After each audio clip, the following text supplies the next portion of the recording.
नमस्ते दोस्तों, मैं सुमन शर्मा आप सभी का स्वागत करती हूँ आपके अपने चैनल सुमन एजुकेशन हब में।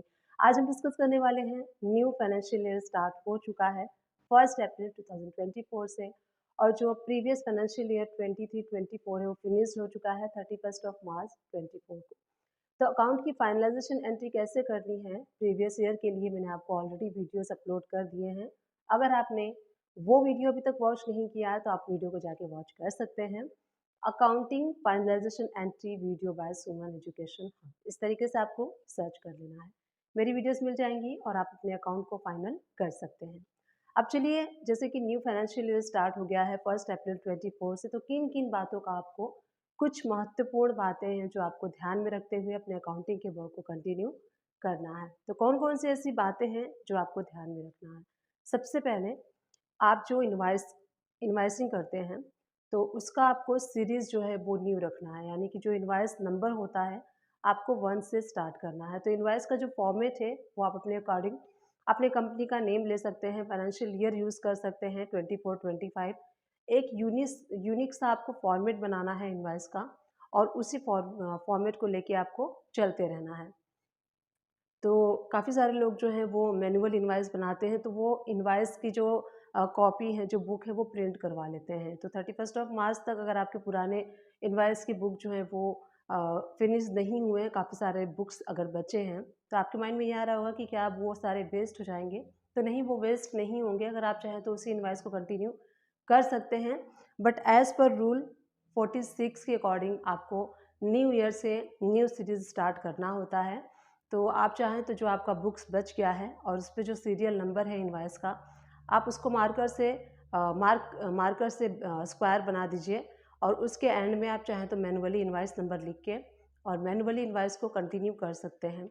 कैसे आपको इनवाइस का जो टैली प्राइम अगर सॉफ्टवेयर आप यूज़ करते हैं या फिर आप कोई भी सॉफ्टवेयर यूज़ करते हैं अकाउंटिंग के लिए, तो कैसे आपको उसमें जो इनवाइस की फॉर्मेटिंग है वो कैसे सेट करनी है, ये मैं आपको इस नेक्स्ट वीडियो में बताऊंगी।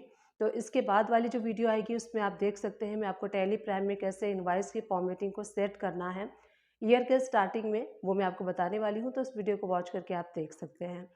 सेकेंड पॉइंट है, मैंने यहाँ पे पॉइंट टू पॉइंट सारी चीज़ें नोट करके रखी हुई हैं। सेकेंड पॉइंट ये है, जैसे ही न्यू ईयर स्टार्ट हो रहा है तो जो भी आप खर्चे करते हैं तो स्टार्टिंग से डे 1 से ही आपको अपने अकाउंट को मेंटेन करना है। जैसे कि सपोज़ कीजिए आप स्टार्टिंग में आपके पास कोई इनवॉइस आया है, खर्चे का बिल आया है, तो सबसे पहले आपको उसको देखना है कि अगर कोई ऐसा खर्चा है, कोई ऐसी सर्विस है जो कि आपने कैश में ली है, कोई ऐसा खर्चा है जो कि आपने बुक किया है जो कि टीडीएस के अंडर में फॉल होता है। अगर वो खर्चा टीडीएस के अंडर में फॉल होता है तो उसके ऊपर आपको टीडीएस बुक करना है और उसका चालान पे करना है। सपोज़ कीजिए कि आप अपने ऑफिस में कोई भी रिपेयर एंड मेंटेनेंस का वर्क करवाते हैं या फिर आप ऑफिस शिफ्ट कर रहे हैं और उसका कुछ भी मेंटेनेंस कराते हैं आप, तो वो अंडर 194C सेक्शन में आता है, जिसमें कि आप कॉन्ट्रैक्ट बेसिस पे सपोज़ कीजिए आपने अपने ऑफिस में इलेक्ट्रिशियन का वर्क करवाया है और या फिर आपने प्लम्बर का वर्क करवाया, कोई भी ऐसा वर्क करवाया है जो कि कॉन्ट्रैक्चुअल बेसिस पे आपने करवाया है,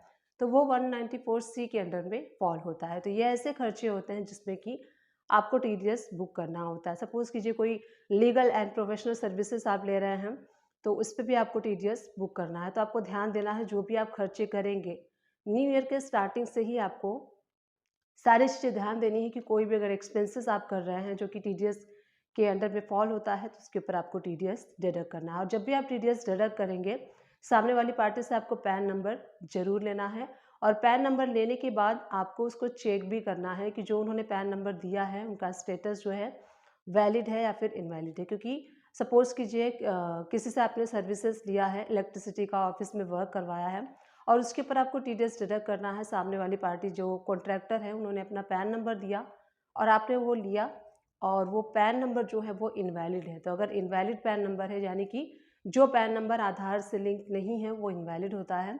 अगर ऐसा कोई पैन नंबर है, कैसे आपको स्टेटस चेक करना है, तो इस पर भी मैंने पर्टिकुलर डेडिकेटेड वीडियो बनाया है। आप चेक कर सकते हैं किसी का भी पैन नंबर, आपके जो भी सप्लायर हैं, फिर किसी का भी पैन नंबर, इसका स्टेटस आप चेक कर सकते हैं ऑनलाइन। आपको वीडियो सर्च करना है PAN card status check video by Suman education hub, इस तरीके से आपको वीडियो मिल जाएगी और आप अपने सप्लायर का पैन स्टेटस चेक कर सकते हैं कि वो वैलिड है या फिर इनवैलिड। वैलिड है तो जो भी पर्टिकुलर टैक्स रेट है वो आप उसके ऊपर TDS का डिडक्ट कर सकते हैं। अगर इनवैलिड है तो उसके ऊपर 20% आपको TDS डिडक्ट कर लेना है। नेक्स्ट है RCM से रिलेटेड। सपोज कीजिए आप कोई ऐसा खर्चा ले रहे हैं, कोई खर्चा ऐसा कर रहे हैं जो कि अंडर RCM के फॉल होता है, तो उसके ऊपर आपको RCM भी बुक करना होता है। सपोज कीजिए कि आपने GTA की सर्विसेज ली, तो GTA की सर्विसेज जो होती है वो उस केस में RCM फॉल होता है और जो रिसिपिएंट होता है उसकी रिस्पॉन्सिबिलिटी होती है उसके ऊपर RCM बुक करना और गवर्नमेंट को पे करना। बाद में आप उसको क्लेम कर सकते हैं। तो अगर कोई ऐसा खर्चा है, RCM के अंडर में काफ़ी सारी सर्विसेज आती हैं, तो इससे रिलेटेड भी मैंने वीडियो बनाया है। तो RCM video by Suman education hub, इस तरीके से आप सर्च करेंगे तो वो वाली वीडियो मेरी आपको शो होगी। काफ़ी सारे वीडियोस मैंने RCM से रिलेटेड बनाए हैं कि RCM का मतलब क्या होता है, RCM की एंट्री आपको कैसे करनी है, किन किन लोगों के ऊपर RCM एप्लीकेबल होता है। तो ये सारी वीडियोस मैंने बनाई हैं, 1 to 1 आप जाके इसको वॉच कर सकते हैं। तो अगर आपने कोई ऐसा खर्चा किया है जिस पे कि RCM बुक करना है तो आप उसको भूलिएगा नहीं, RCM आपको बुक करना है। अगर आप अपने अकाउंटिंग के वर्क को प्रॉपरली अच्छे से करना चाहते हैं तो न्यू ईयर स्टार्ट हो गया है। न्यू ईयर स्टार्ट होते ही छोटी छोटी बातें जो हैं वो आपको ध्यान में रखनी है और इस बातों को ध्यान में रखते हुए आपको अपने काम को कंटिन्यू करना है। पॉइंट है कि कंपोजिशन, अगर किसी पर्सन ने कंपोजिशन लिया हुआ है, स्कीम ऑप्ट किया है और वो रेगुलर में ऑप्ट इन होना चाहता है तो क्या वो कर सकता है? तो यस, अगर किसी ने कंपोजिशन स्कीम लिया हुआ है तो वो रेगुलर स्कीम को कभी भी ऑप्ट कर सकता है।